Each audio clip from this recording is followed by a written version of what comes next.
Well, hello, my friends, and welcome to today's Live Inspired podcast episode. So glad that you're here with me today, and I'd love to stay connected with you all week long. Could you use a little inspiration beyond just this podcast? If you could, I hope you can, connect with me. I'm very active on social media, sharing positive, actionable thoughts and videos and posts about what could be inspiring to you right this moment. So find me on Facebook by searching John O'Leary Live Inspired. My Instagram handle is johnoleary.inspires. Or if you're hanging out on Twitter, the handle there is at JOLearyInspires.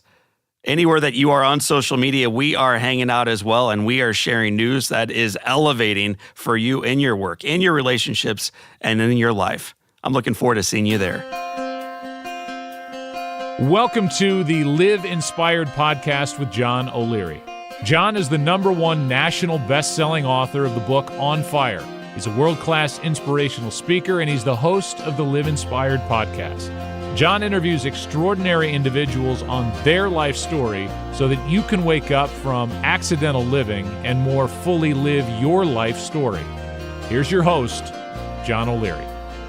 Well, thank you, Joe Buck, and hello, my friends. Welcome to Live Inspired with John O'Leary. January 17th, 1987. That's my date. That's the date that a little boy went into a garage, went toward his parents' 5-gallon can of gasoline, lit a piece of cardboard on fire, bent down next to it, and the result was a massive explosion that changed everything for the rest of my life. So that's my date, January 17th, 1987. What's the date as you look back at your own life that changed everything in your journey?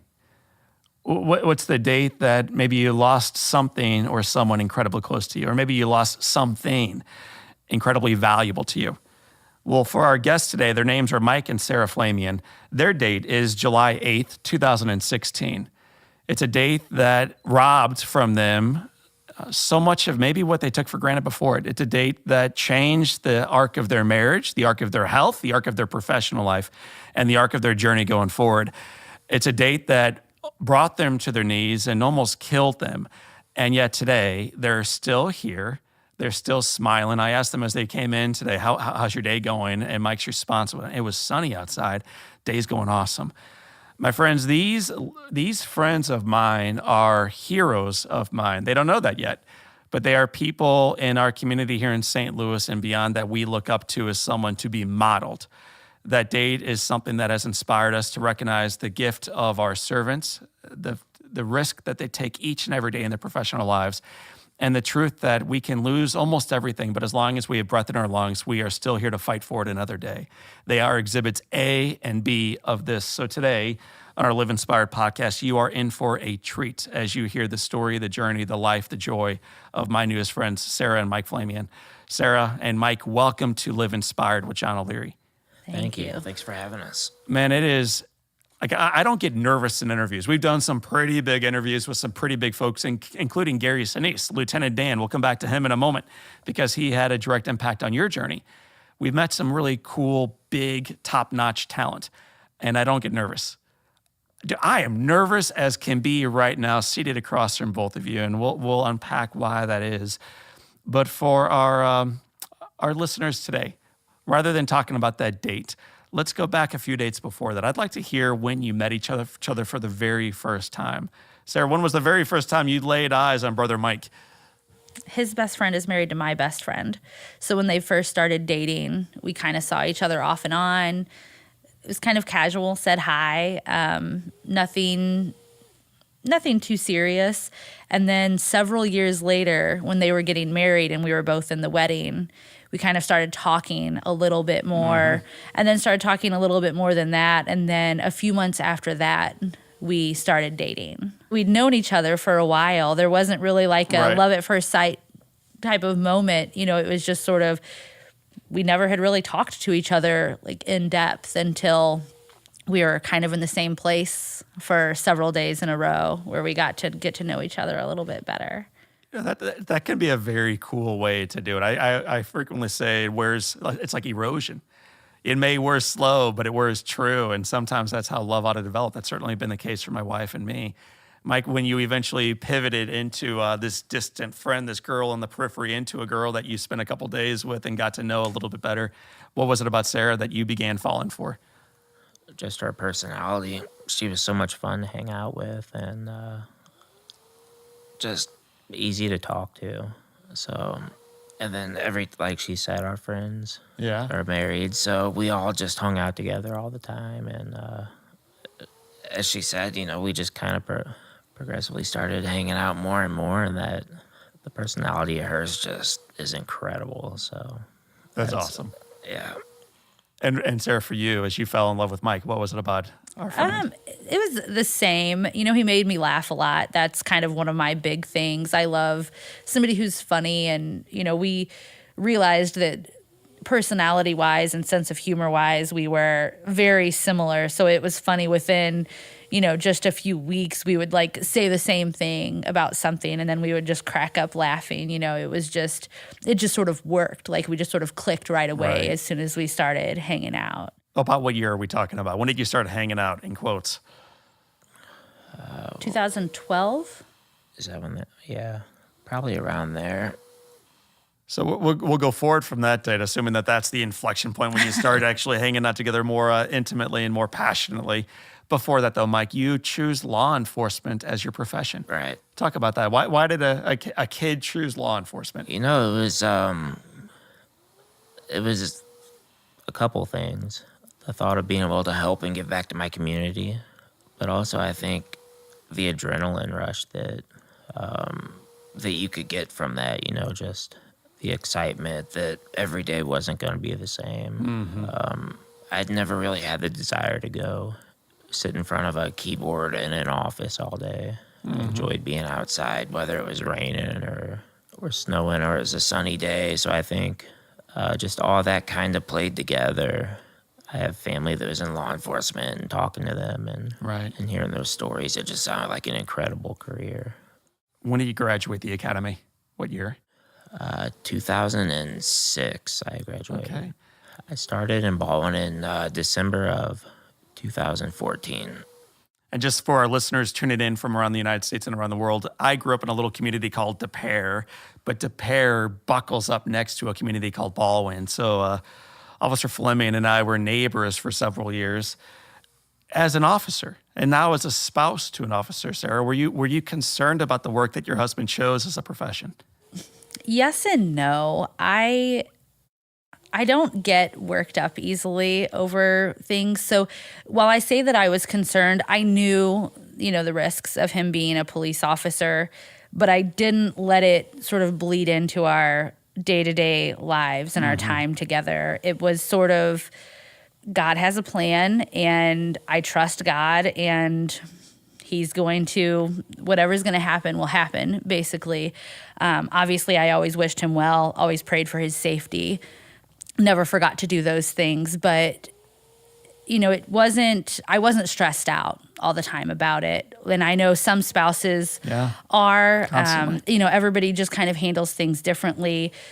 Mike knows I just don't get stressed out very easily. I'm very much, to me, to be stressed out and constantly worried, to me, is not trusting God. Like, you've got to be able to put your life in his hands. That's the whole idea. So I just kind of pushed through. Well, and if ever you were wondering, can I do this when it gets hard? You've been proving for the last 3 years that, yes, in fact, I can. And we'll get there in a moment. Mike, as you looked at your work, there's a certain grittiness and machismo, like toughness, that our first responders and the military folks seem to have as they go about their work in their lives. The idea that you could get injured every day, but also this ability that it's not going to happen to me. Right. Tell me about your own perspective around that. As you got into your patrol car day after day, did you see this as, man, there is real risk out there every moment of every day? Yeah, I mean, it's always a thought in the back of your head. You make a traffic stop, you go up to a car, you don't know who's in there. Sometimes it's 2:00 in the morning when you go up there. So you're never quite sure who you're making contact with. But at the same time, you don't want that to just consume your everyday Right. routine. There's that one bad person, but there's so many more good people out there that I was blessed and I got to meet. When I got to Baldwin, it was nothing like where I Right. had come from, where I worked previously. It was quite a bit different, and not that the community at DeSoto, they were great also, but it was just so nice to meet so many people that loved having us around and just wanted to stop by and say hi. It was just incredible. How do you go about work and life when you're always concerned that the person you are approaching might be looking to take your life? I mean, if in every interaction, I feel like I'm going to be greeted with love. I really do. There's no reason for me to really believe otherwise. And for you, Mike, it's almost the exact opposite professionally. How does that impact your day? And then how does it impact you even when you punch out and go home? You know, during the day, like I said, you just have to keep it in your mind that not everybody's going to hurt you. But the one guys, I've had many incidents where I've had issues, whether somebody didn't want to go to jail or somebody was trying to take my gun or whatever. But at the end of the day, when you clock out and go home, there would be mornings I would come home and Sarah knew I had a bad day, and she would just, typical, I love you. Whenever you feel like talking, I'm here for you. If you don't want to talk, that's fine. We can sit on the couch and watch the news or watch a TV show or whatever. But usually it would take me an hour or so to unwind, and then Right. you just can't let that take a hold of your personal life. I had to be there for Sarah. She was my wife, and I didn't want that to bleed into our lives.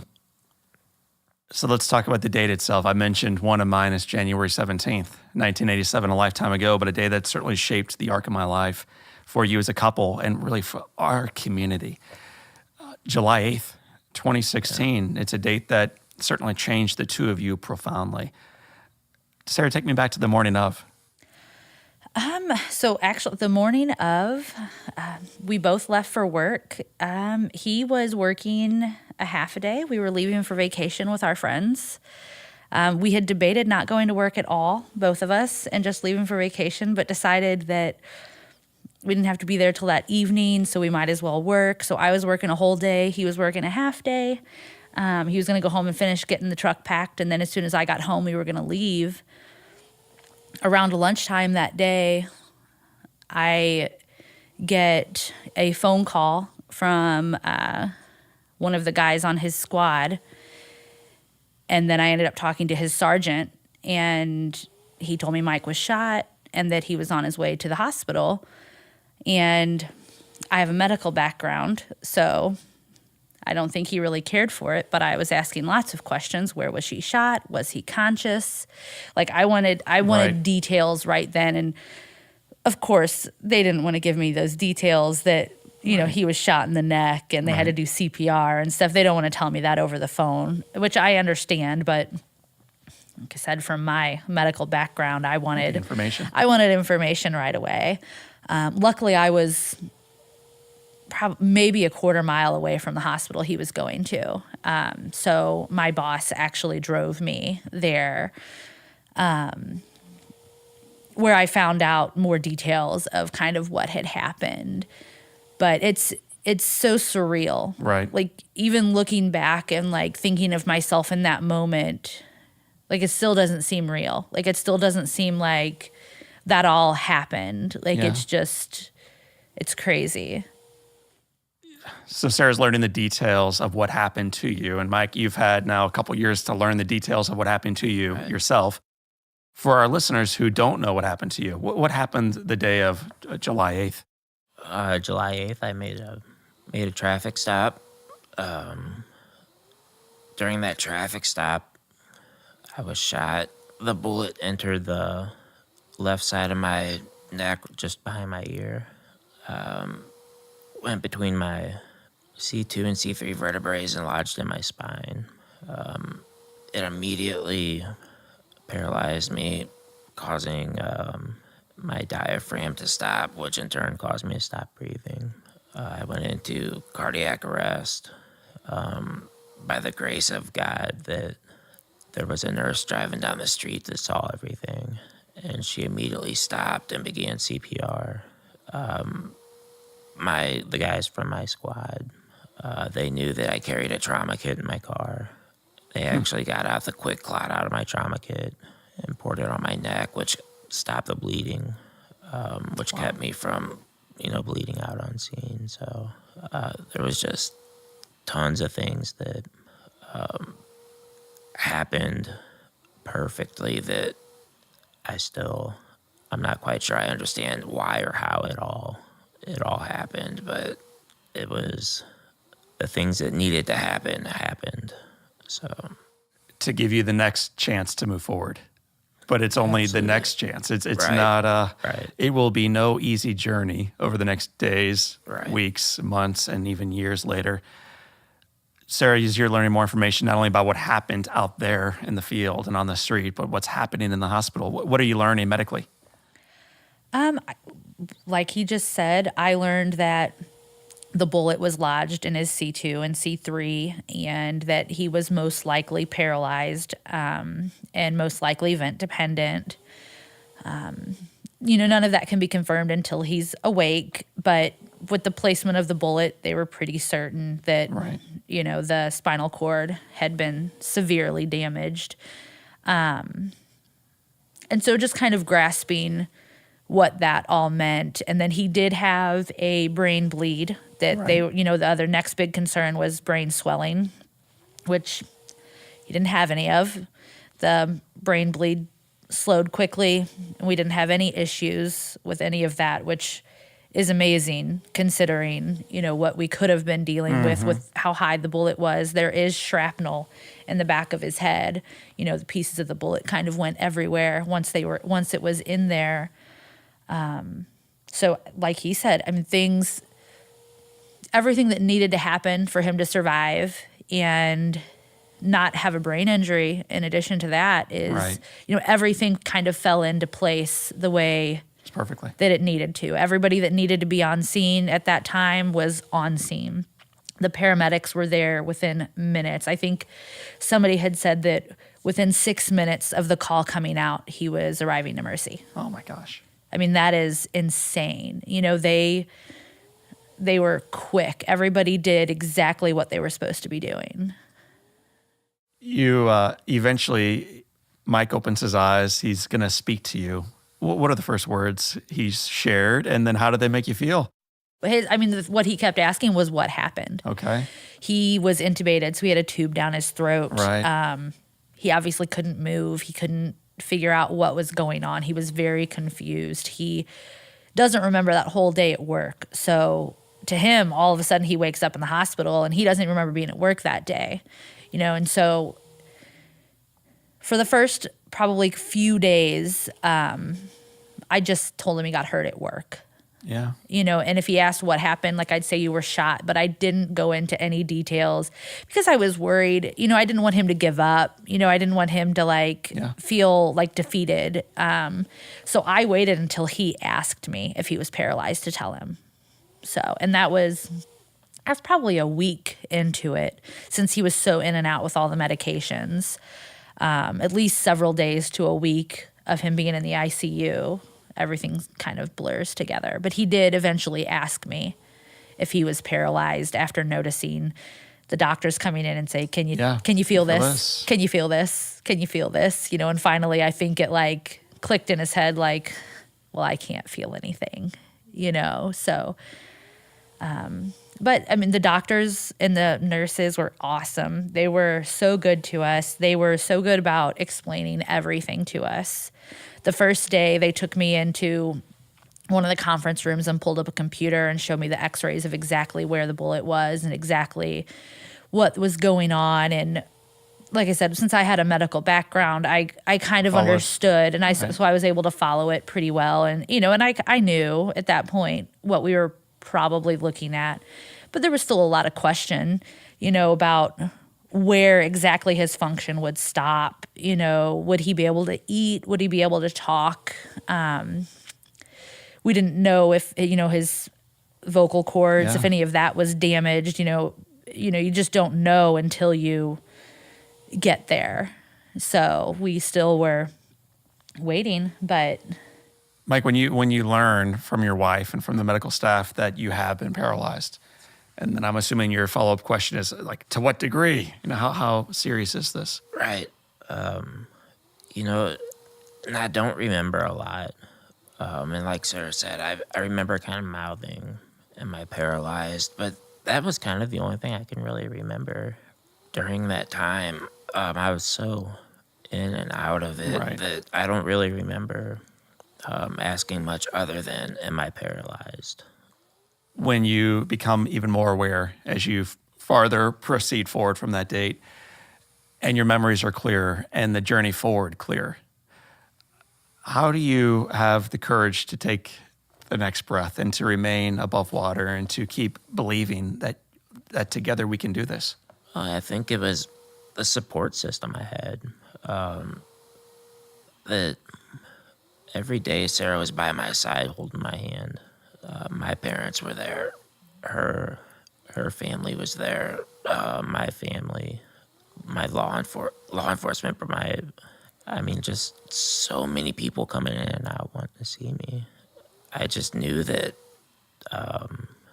in my mind, I knew there's no way this is going to take me down. Mm-hmm. So many people have trust and faith in me that I'm going to get through this. So I knew I had to fight. I knew I had to make it. So for me, I spent the majority of my life kind of a victim to what happened to me. Having no clue what happened to me also happened to my caregivers, including my parents in my case. And then about 15 years ago, my mom and dad wrote a book about our experience, not just mine, but ours. And as I read it, I realized for the first time, this question's going to be directed at Sarah, wait for it, of who the real heroes were in the story. Like yes, the bedside is a difficult place to find yourself, and the trach is a difficult tool to have inserted into you, and the feeding tube and everything else. But the real hero, in my case at least, was in my world, my mom and my dad, and the nurses, and the prayer warriors, and my siblings, and my grandparents, and the community. So, Sarah, real hero in this story in some regards, what kept you going during those long, dark, lonely nights?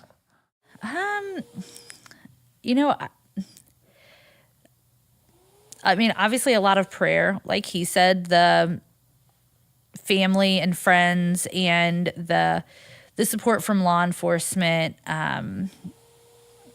We were never alone. Like, there was never a time where we didn't have support. There was always someone there at rehab. Even the staff there is so good and so caring. There weren't any lonely nights. We were always had people with us. And did that surprise you? Did you think you had the foundation that firm to ensure you'd have no lonely nights through a very lonely period? Obviously our family, both of our families are amazing. I knew anything that would happen, our families would be supporting us. But they talk about the thin blue line and the support from law enforcement. And until you're in a situation like this, you have no idea how strong that bond is. We had the St. Louis police wives, while he was at Mercy, brought us meals, the whole family, and all the law enforcement that was there visiting every day for weeks. For weeks, they brought us meals, drinks, coolers, like everything we needed. I got care package for myself, for inspirational things to read, coloring books, like the adult coloring books, just so that I could sit there and kind of be mindless for a few minutes and people thought of everything. There was our friends and our family, and the law enforcement were just outstanding. It's unbelievable to think, when I pulled in the day he was shot, I couldn't get into the parking lot. There were so many police cars there that we couldn't get in. We had to tell them that I was the wife, and they spread so that we could even get in. Like, I've never seen more. Every hallway there was lined with officers that we didn't even know. Everybody, every municipality, troopers, everyone. It's So as you are grieving and scared and all the other emotions that are going on, I'm just curious, as you're going through this parade of blue, which is really a parade of love and support, how do you feel? What does that do for you? it's comforting. I mean, it's comforting, and that's kind of where I wasn't alone. I knew I wasn't alone in this fight. I knew he wasn't alone. It's very comforting knowing that many people supported us. And then even as time went on, the community, I mean, we were going to fight through this no matter what we had to do. We had so many people backing us that it's hard to have a bad day when there's so many people. We go to the grocery store and we still get stopped by people. The support has just been amazing. Well, I've had 2 coffee meetings early this morning, and when I shared with the guys who I was meeting with later on, both knew of you immediately. It's been 3 years, and yet the ripple effect of what you've been through and who you are today continues forward even into this day and beyond. Mike, they're not exactly sure what's going to happen with you cognitively. Like, will he make a full recover mentally? One of the very first questions I understand that you ask your lovely bride is, have you made the payment on my truck? That's when we knew, man. We don't know yet what's going to happen physically, but we know his head remains intact, his mind remains sharp. Sarah, hearing that question, what did that do for you? I laughed. There was nothing I could do. I laughed, and I was like, of course I made your truck payment. Like, yes, honey, I took care of it. Like, you're fine. And I just shook my head, and I was like, you're such a mess. Like, right. But that's, it was comforting though, because that's his personality. Obviously, like, he's thinking about what day of the month it is and if his truck payment needs to be made. That answered my questions about where he was cognitively. Like, that was his baseline. And I was like, well, there he is. There's Mike. He's back. Welcome back, Mike. So in my own world, the day I lost my fingers to amputation, my mother said it was the longest night in her journey. She remembers just walking the blackened hospital halls, like, mourning. Not really only what happened to me, but what was happening to us. And she ultimately came to this truth. Like, she had to redefine what perfection meant, which is a really important thing for all of us to do in every place of life. Like, redefining what perfection meant. At some point along your journey through Mercy, then eventually out to Denver, spending time at Craig and the months of recovery, you started to recognize, I may not stand up anytime soon. I may not get back into my patrol car anytime soon. Like, my life is going to be radically different. And now, deep breath out, I need to redefine what does life look like? Was there a turning point for you that allowed you to redefine what perfection might mean?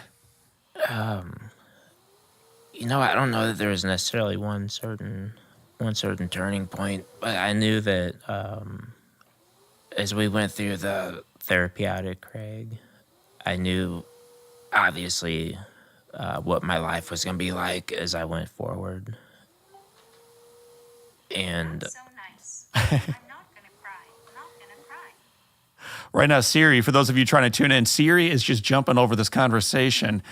Again, stealing the thunder, Siri, so stay out of this.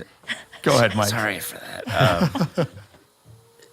I knew what my life was going to be like, and that we were just going to have to find this new normal that we were going to have to live by. And when we realized how we were going to be, that was just, maybe a couple months into being at Craig, we knew that things were going to be different. And that's when we just started working towards how we were going to do things from now on.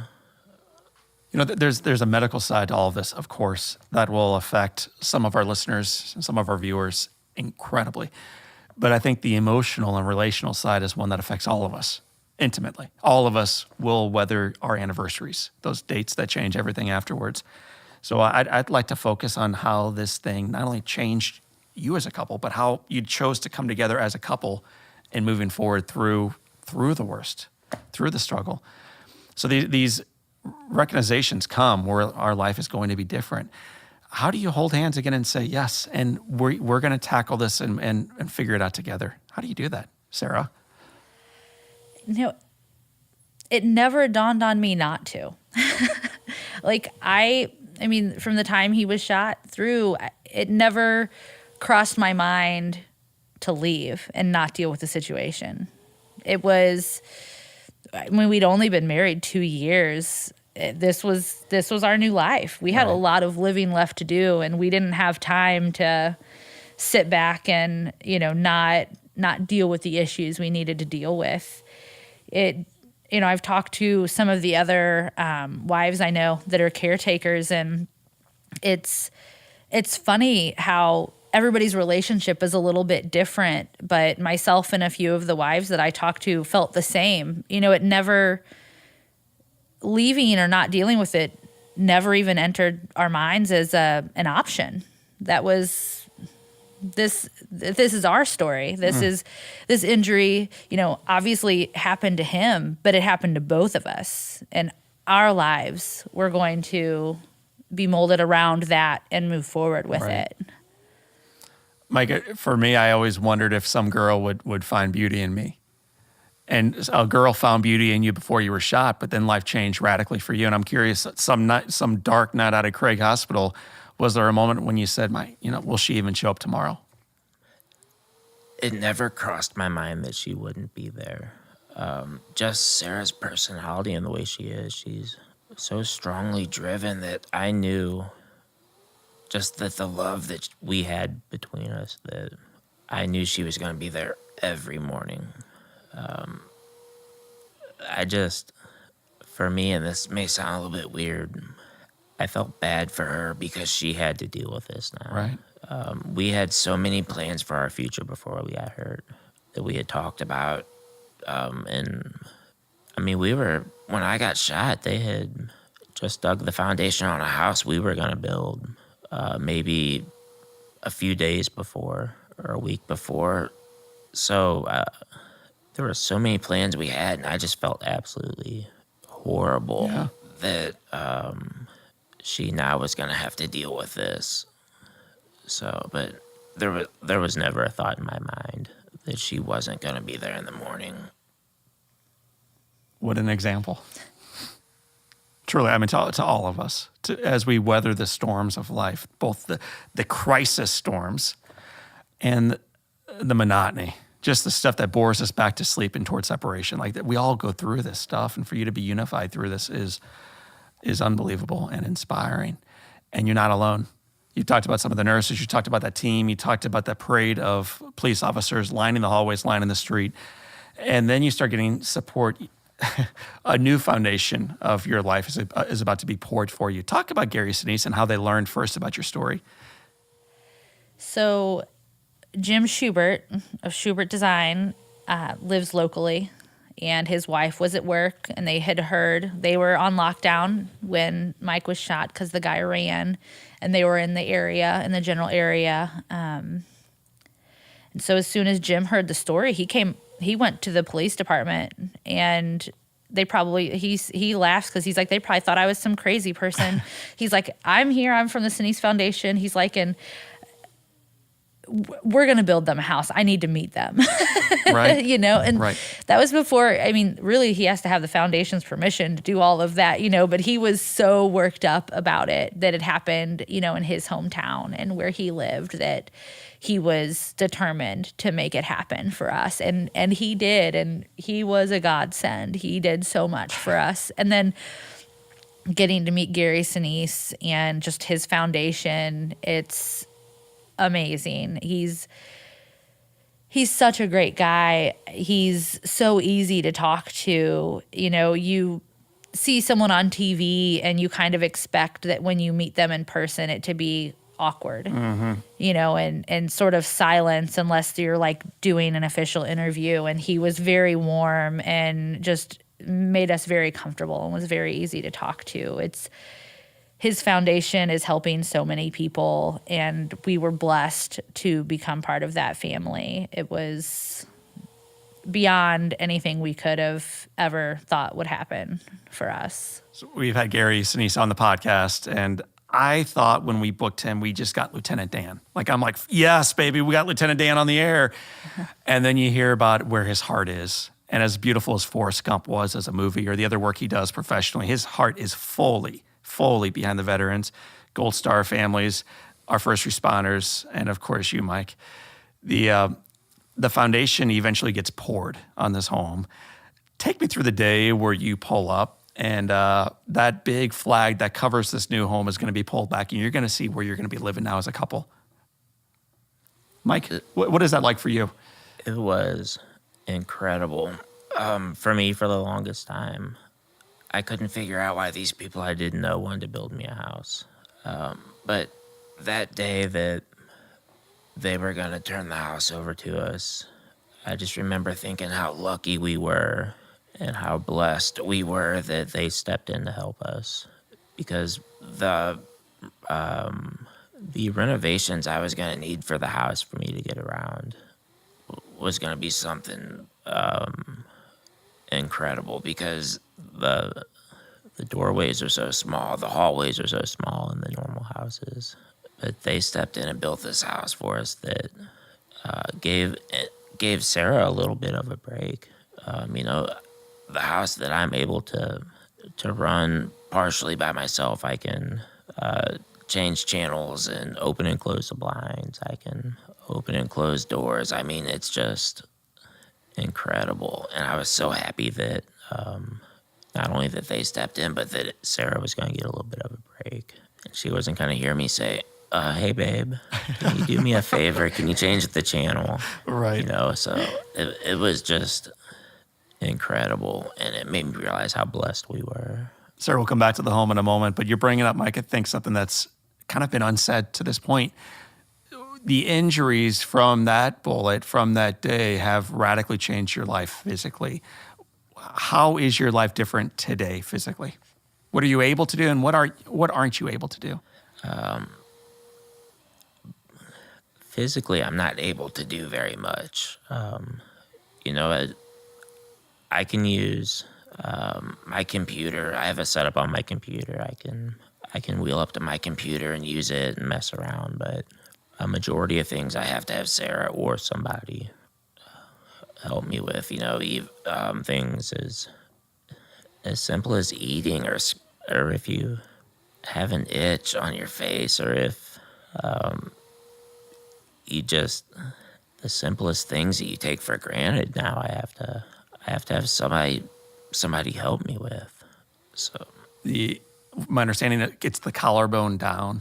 yeah, it's just right below the collarbone. Okay. I have a little bit of movement in my shoulders, but from there down, I have no movement at all. And for those listening, just to be very clear, that means no movement at all with your hands, with your fingers. Correct. So their question in mine is, then how do you roll up the wheelchair toward the computer? How do you even do that? Well, I have a sip and puff chair that runs off of the amount of pressure I put in it. So that's for me to move, I put pressure in a tube, and that's what gets me around the house, and that's what helps me do the things that I am able to do. For you, what's the hardest part of this physically? Physically, the hardest part is, I get a lot of nerve pain and stuff, I would say. Physically, that's probably the hardest part of my injury, but it bothers me more that I have to have Sarah do so much for me. That was my next question. So emotionally, what seems to be the biggest weight? That it's putting all the pressure on Sarah. She takes care of me. We have a puppy that she helps take care of. She has to she runs the house. She has to pay all the bills. The puppy runs the house? The puppy. At this point? Absolutely. The puppy absolutely runs the house. It's we have a very large puppy. He's a Newfoundland. Oh, jeez. He just turned 1 on Saturday, but he's about 125 pounds, so he's a big puppy. But Does your big puppy know that dad is a little different? Does he seem to tenderize and slow down around you? he absolutely does. He is incredible. Things. So if I'm out in the backyard and I go off the patio to go out in the yard, the first thing he does is run over to make sure I'm okay because he realizes something isn't right that I'm doing, something I wouldn't normally do. And it's incredible, the reaction that I get from him when something isn't normal, the way he comes to check on me. Right. Sarah, for you, you married a police officer, a fit guy, on top of his game in every capacity that you can measure, and things have changed.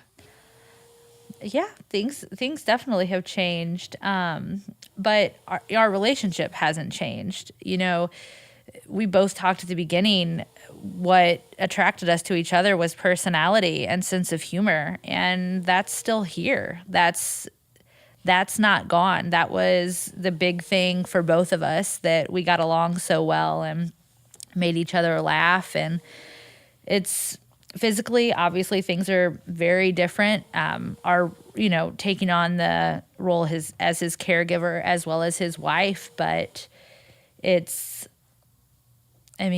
still have a good time. Mm-hmm. We still laugh. We still joke around with each other. We still have a good time. Absolutely. So life remains full of joy. Yes. Not ease, but joy. Yes. So for you, Sarah, what have been the biggest changes emotionally? Gosh, I don't know. I think that's a tough one for me. I think just watching him struggle, I think, is probably my toughest thing emotionally, is knowing that how much he wants to do for himself and how much it bothers him to not be able to do it. I think his struggle is probably what bothers me emotionally the most. Do you have hope that, you know what, John, I think we are making strides. And I think there is a possibility down the road, and we don't know when, but we believe that I will hold my husband again upright and we will dance again together on the floor. Do you have that hope? Absolutely. The way technology is going and the way they are working with everything, they're always finding new cures for the injuries that, someday soon, maybe they will find a way to reattach the spinal cord and take away the trauma that was caused to it. Right. And maybe it will eventually one day make me to where I can stand up and have that dance with my wife again. When that happens, I call being in the room. I'll let you have the first dance at the Gary Sneed's house. I think that's appropriate. But as soon as you open up the front door and let the rest of us in, I look forward to celebrating with you. I believe that day is coming. And when that day comes, I'm going to pick her up and carry her through that threshold of that house. She has earned it, man. You are a bit of a guy who stays to himself traditionally. And yet this story that began on July 8th has pivoted that, and now you are in the limelight. Like it or not, you are in our collective consciousness. Something that you finally have embraced. Why do you say yes to interviews and to speaking events and to public events? For me, I think it's letting people know that just because you're hurt, you can still get out there and do things. There's a lot of people that Sarah and I have talked to that are in the same situation as me, that have now become just homebodies. They stay at home. They don't do anything. Sarah and I, we still get out. We travel. We just got back from Florida 2 weeks ago. It's just because you're hurt, there's always a way around it to still be able to go do things. And I think that's why I enjoy doing the interviews. I want people to know your life's not over. It just changed a little bit. This from a man who's in a 600-pound wheelchair on a breathing trach, whose life has changed more than a little bit. And yet his cheeks are rosy red, not only because of joy, but because of the Floridian sun. Sarah, for you too, your life has changed a little bit. Why do you say yes to the speaking opportunities and the podcasts and the interviews? Same as him, definitely, because we want to make sure people know that it's possible. It's still possible to get out and do things. There's ways to work around everything. Things that seem like traveling seems like it would be next to impossible.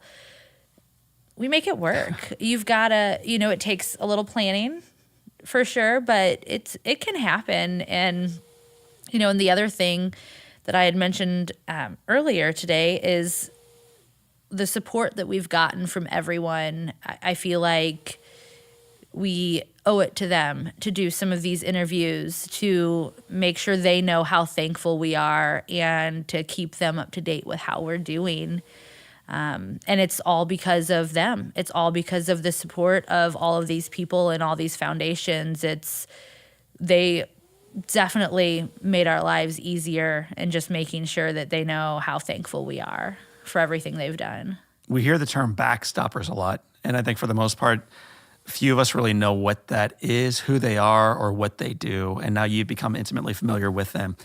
So for our listeners right now, and for the guy asking the question, talk about backstoppers. Who are they? What do they do, and why does it matter? Backstoppers is an organization that I will always hold near and dear to my heart. They're an organization that steps in with first responders that have either had a death in the line of duty or a catastrophic injury, and they step in and help monetarily. So that way, like for me, like we talked about earlier, I was laying in bed and I was worried about my truck payment. You don't know what's going to happen from there on out. You don't know if you're going to be able to afford to make the house payment, if you're going to be able to afford to keep taking the kids if they're in private school, if you can still pay for them to go to the private school, if you can, make the car payment, if you need a new car, whatever. They step in and they help monetarily and in so many other ways. They take care of the first responder community, and they're absolutely incredible. They are incredible. When you look at what happened almost 3 years ago now, what's the best thing that came out of it? I think most of the time when we look back at our dates, the divorce, the bankruptcy, the cancer, the death, the suicide, the bullet, the upside down moment, we see primarily darkness. And yet I look at your faces today, I hear your voices today, and I see primarily light. So looking back at your 3 years since that day, that changed everything. What good came out of it? And I'd like to ask that of both of you, beginning with Sarah. I think that for me, looking at the situation, we were moving into a pretty dark time for law enforcement. And I think that a lot of officers were feeling not appreciated.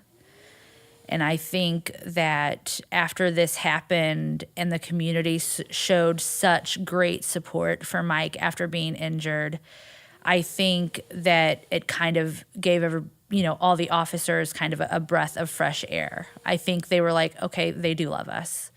They do appreciate us. I think, I think it just kind of gave them appreciation, and it made the communities more aware of their police officers. And, every municipality around us were telling us that their break rooms were so full of food and drinks that they were all like putting on weight because they were getting pizzas and donuts and cookies and stuff, So I think for me, just kind of looking at the situation as a whole, I think it really helped law enforcement see that they were appreciated. Wow.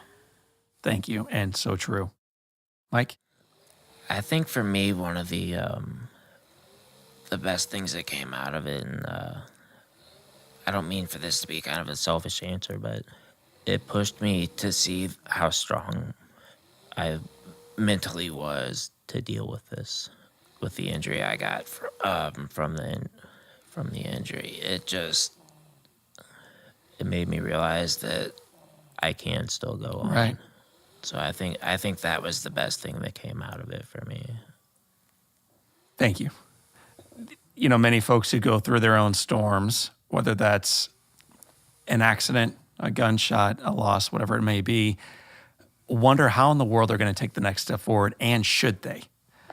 1.5 million individuals attempted suicide last year in our country alone, not to mention Canada and Mexico and the UK and beyond. So it's at a crisis level that people feel hopelessness. Just as we get ready to move into the Live Inspired 7, speak to the individuals out there right now who are at the end of the rope wondering, I don't have enough to take the next step forward. I don't have enough strength. I don't have enough fortitude. I don't have enough faith. What would you say to those individuals right now at the end of their their rope? There's always somebody to talk to, and there's always another step to take. It might not be the step you want to take, but there's always another step, and there's always someone there. I tell so many people I know, even if you want to just come talk to me, or just if you want to just sit in the room and hang out, I am definitely always there for somebody if they want to talk. So just for people to keep that in mind, there's people that will listen and will help you take that next step. Thank you, Mike. Sarah? I think the big thing is, as alone as they feel, they're not alone. There are people that care, whether it's family, friends, coworkers. There's always someone that that care. They're not alone as much as they feel that way. And in their darkest hour, if they're feeling that aloneness, God is always there. That is, prayer can do so much to comfort. I think that is one big thing. And we're always praying for those people, even if I don't know them, I know people are struggling. We always want to think of the people that are going through hard times. We know what hard times feel like, and everybody has a situation. Everyone's going through something, and it's important, and it's there. Yeah. Just that they're not alone, I think, is the big thing. They're never alone. I think it's an important memory for all of us to recall that we are not alone, that there is someone, including Mike. He'll drop the address in later on, but you're going to have people coming by all the time now, Mike. Be careful what you wish for. I want to make sure that our listeners realize we're going to have a link on our show notes to Backstoppers. So I encourage you ladies and you gentlemen tuning in right now to cruise on over to JohnO'LearyInspires.com. Go to the show notes for this podcast. Check out the links there. Go to Backstoppers. Be generous. There are people who put their lives on the line every single day for you. And you may never know their names, but that doesn't mean they don't know yours, and they're not trying their very best to serve you. So I want to make sure we recognize their efforts, including the efforts of Officer Mike and Sarah Flamion. We have 7 questions that tie all of our guests together. So I'm going to invite you all to answer these 7 questions. I'll kind of go back and forth between Sarah and Mike all the way through.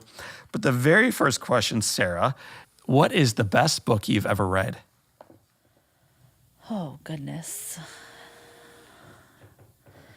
That's a hard one. I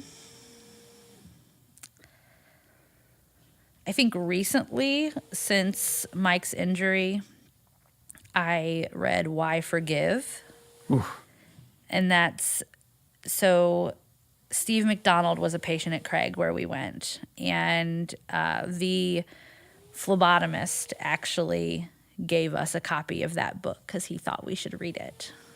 And it opens your eyes, definitely. And for us, I think I discussed a lot of what I read in the book with Mike and, why it's important to forgive. And I think that's why we've been able to not dwell on what happened that day and the trial and the guy. I think that's, helped us move forward. There's so much there that I've been purposefully ignoring it. Because to bring up that guy and that date and the man and that finger that pulled the trigger and the name that and the image that you have, I hope someday to bring you back or to join you at your house and to talk for an hour on our podcast just about forgiveness. Forgiving the life that was taken from you, the person that did it, one another for mistakes made, not leaving that morning to go on that vacation. All the things that you look back on and saying, dang, had we only done this. So there's so much there, and I'm excited, if you'll have me, to join you at some later date where we get to really unpack together forgiveness. Absolutely. Yeah, absolutely. That'd be a lot of fun to talk about. Well, there's a lot there for all of us. Mike, what is one positive characteristic, one trait that you possessed as a little child that you wish you still exhibited as brilliantly today? Man, I have no idea. That stumped me there. What do you think, Sarah? You know the man next to you. What's the one thing that he did even more frequently as a kid that you think, gosh, I think he ought to return to this in his own space today? Can you help me out with this? That's right. He called a friend. Yeah, phone a friend.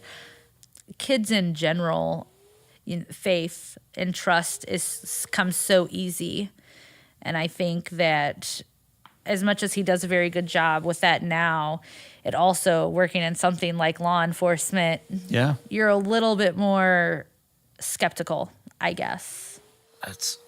You're absolutely right. As a kid, it was easy to hold somebody close to you. When you get in law enforcement, it's sometimes hard for somebody to break that barrier and become close to you. You constantly kind of seem to maybe analyze them and see what's going on with them. So I think Sarah had a good one there with that. I think you got a good one too, Mike. Yeah. Great answers, plural. If your home caught fire and all living things are out, you two are out, your dogs are out, and you have an opportunity to grab one item that really matters to you, what's the one thing that you would go in and grab? And this one's for Sarah.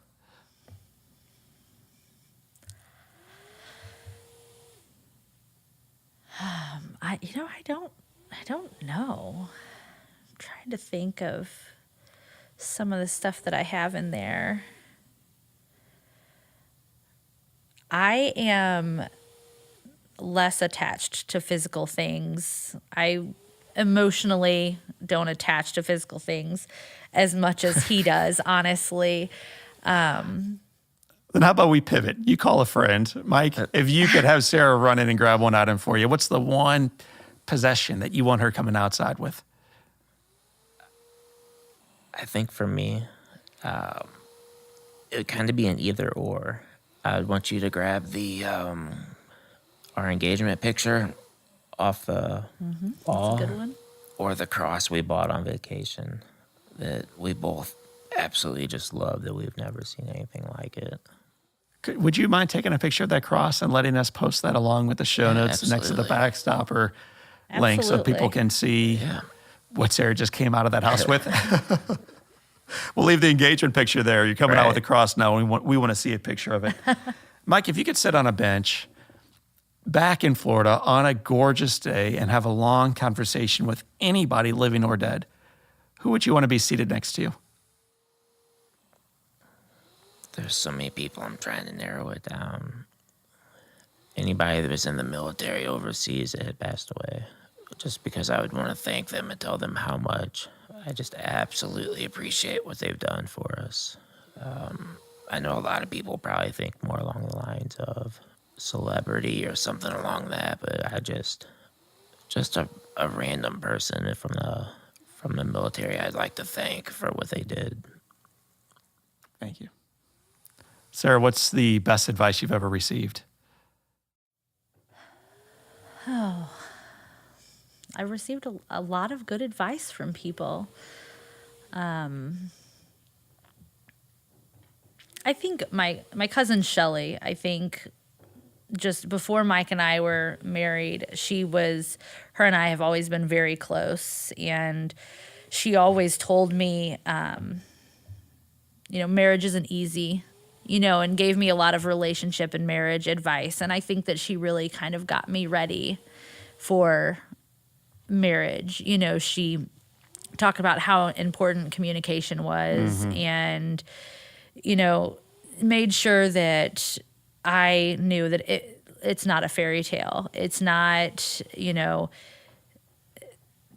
life is hard. There's always going to be things going on, whether it's money or anything like that. And communication and loving each other should take care of all of that, all of those things. And just kind of explaining to me what a real relationship and real love is. I think she gave me a lot of advice on being ready for that. There's a lot of advice to give around that, yes. and a lot that we should receive from folks like this. Mike, what would you tell your 20-year-old self? Have fun. Just enjoy life, because things change. I would just have to say, have fun and enjoy life. It's you never know about tomorrow. Amen. So now to both of you, the final question. It has been said that all great people and couples and survivors and leaders and servants and examples can have their lives summed up in one sentence. How would you like your one sentence to read, Miss Sarah Flamion? I guess they kept pushing forward. I think that regardless of what comes up in life, I think it's important to just keep pushing. And I want people to see that that's what we've done. We didn't let the situation stop us from living our lives. They kept pushing forward. Certainly have. Mike, it has been said that all great people can have their lives summed up in one sentence. How does your one sentence read? I would have to say, look at us now. We're still having fun. Look at us now. We're still having fun. That's it. In the midst of the storm, we choose to dance.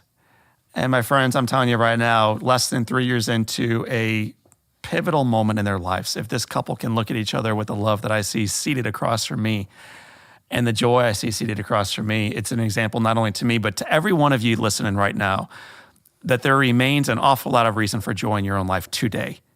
So get a little bit more playful. Your life matters. The best is yet to come, but enjoy this moment because it is changing on us. It is changing. Sarah, I want to thank you for being such an example. Mike, I want to thank you for being who you are. I want to thank you both for being the humble servants that brought you into the profession that you chose and that allow you to remain above the rising waters. You are heroes of ours. You're certainly a hero of mine, and I appreciate your work. So, my friends, that is Sarah Flamion. This is Officer Mike Flamion. I am John O'Leary, and this is your day. Live inspired.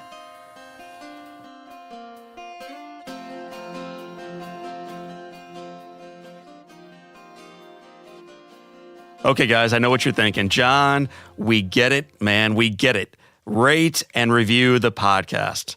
But my friends, listen, it really does help other people find our show, which allows us to grow our Live Inspired community.